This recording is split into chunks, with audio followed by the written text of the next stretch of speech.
নমস্কার বন্ধুরা, আমার চ্যানেলে তোমাদের সকলকে স্বাগত জানাই।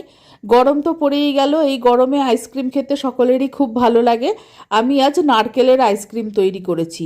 এই রেসিপিটাই তোমাদের সকলের সঙ্গে শেয়ার করছি। নারকেলের আইসক্রিম তৈরি করার জন্য আমি 750 দুধ নিয়েছি।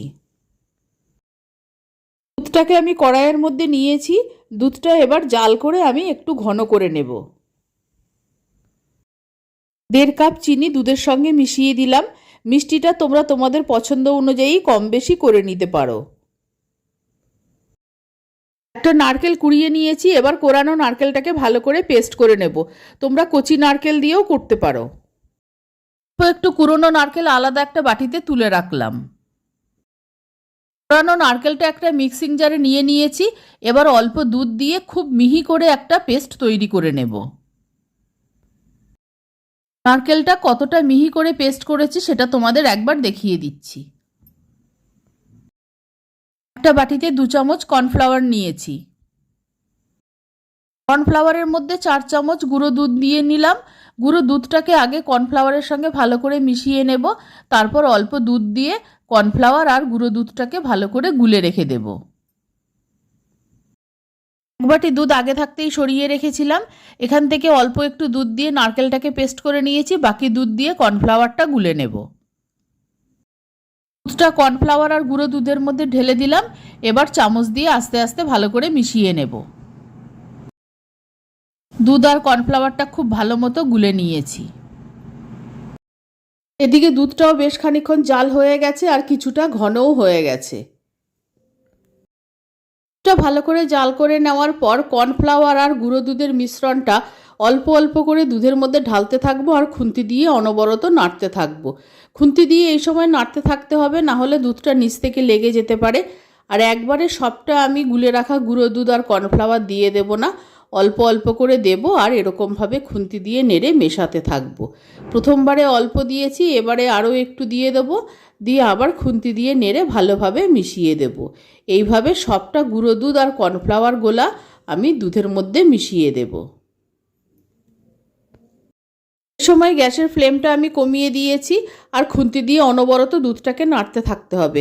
যতক্ষণ না দুধটা খুব ভালো মতো ঘন হয়ে যাচ্ছে ততক্ষণ নাড়তে থাকতে হবে। দুধটা এখন বেশ খানিকটা ঘন হয়ে এসেছে। ঠিক এই রকম অবস্থায় নারকেল বাটাটা দিয়ে দিতে হবে। আর কতটা ঘন হলে নারকেল বাটাটা দিয়ে দিতে হবে আমি তোমাদের দুধটা একবার খুন্তিতে তুলে আমি দেখাচ্ছি। ঠিক এই সময় নারকেলের পেস্টটা আমি দুধের মধ্যে দিয়ে দিলাম। পেস্টটা দেওয়ার আগে আমি গ্যাসটা অফ করে দিয়েছি। সবটা পেস্ট দুধের মধ্যে দিয়ে দেওয়ার পর আমি খুন্তি দিয়ে নেড়ে ভালো মতো মিশিয়ে দেব। তারপর গ্যাসটা অন করে নেব। এবার গ্যাসটা অন করে দিলাম আর খুন্তি দিয়ে নেড়ে নারকেলটা দুধের সঙ্গে ভালো মতো মিশিয়ে দেব। আর মিনিট 2-3 আমি একবার নারকেলটা দুধের সঙ্গে ফুটিয়ে নেব। নারকেল আর দুধ 2-3 মিনিট ফোটানো হয়ে গেছে। এবার আমি নামিয়ে নিচ্ছি।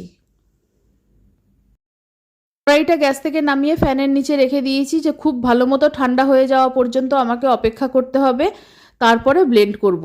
আর খুব ভালো মতো ব্লেন্ড করতে হবে, না হলে আইসক্রিম ভালো হবে না। দুধটা খুব ভালো মতো ঠান্ডা হয়ে গেছে। ঠান্ডা হয়ে যাওয়ার পর কতটা ঘন হয়ে গেছে আমি তোমাদের দেখিয়ে দিচ্ছি। এবার আমি ব্লেন্ড করে নেব। মিক্সিং জারে আমি নারকেল বেটেছিলাম, সেই জারের মধ্যেই আমি অল্প অল্প করে দুধ নেব আর ব্লেন্ড করে নেব। জার ভর্তি করে বা গরম অবস্থায় ব্লেন্ড করতে গেলে দুর্ঘটনা ঘটে যেতে পারে, এটা খেয়াল রাখতে হবে। আমি কতটা দুধ নিয়েছি তোমরা দেখতে পাচ্ছ। মিক্সিং জারটাকে একবার বন্ধ করেছি, আবার অন করেছি, এই রকমভাবে 4-5 বার আমি ভালো করে ব্লেন্ড করে নিয়েছি। এখন আইসক্রিমটা জমানোর জন্য রেডি করব আর এই কুড়োনো নারকেলটা এখন ব্যবহার করব। প্রথমে অল্প করে কুড়োনো নারকেল আইসক্রিম মোল্ডের মধ্যে দিয়ে দেবো, তারপর আইসক্রিমটা জমাবো। তোমরা চাইলে এই স্টেপটা স্কিপ করতে পারো। এবার আইসক্রিমের ব্যাটারটা আইসক্রিম মোল্ডের মধ্যে আমি ঢেলে দেব। এইভাবে সবকটা মোল্ড আমি ভর্তি করে নেব।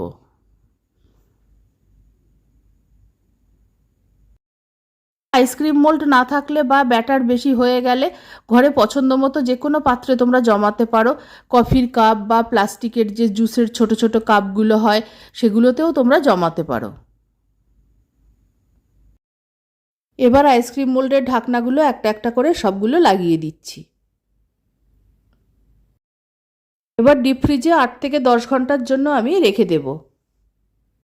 আইসক্রিমগুলো খুব ভালো মতো জমে গেছে, আর আইসক্রিমগুলো কতটা সুন্দর হয়েছে আমি তোমাদের একটা করে বার করে দেখাচ্ছি।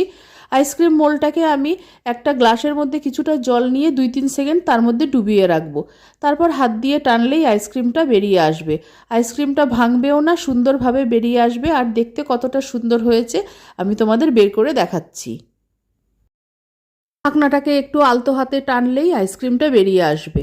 এই দেখো আইসক্রিমটা কত সুন্দর বেরিয়ে এসছে। আমি এই রকমভাবেই সব আইসক্রিমগুলো বের করে নেব।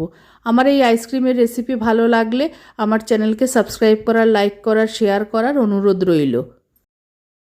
আমার নতুন পুরনো সকল বন্ধুদের আন্তরিক ধন্যবাদ ও ভালোবাসা জানিয়ে আমি আমার ভিডিও শেষ করছি। তোমাদের সকলকে অনেক অনেক ধন্যবাদ ও ভালোবাসা রইল।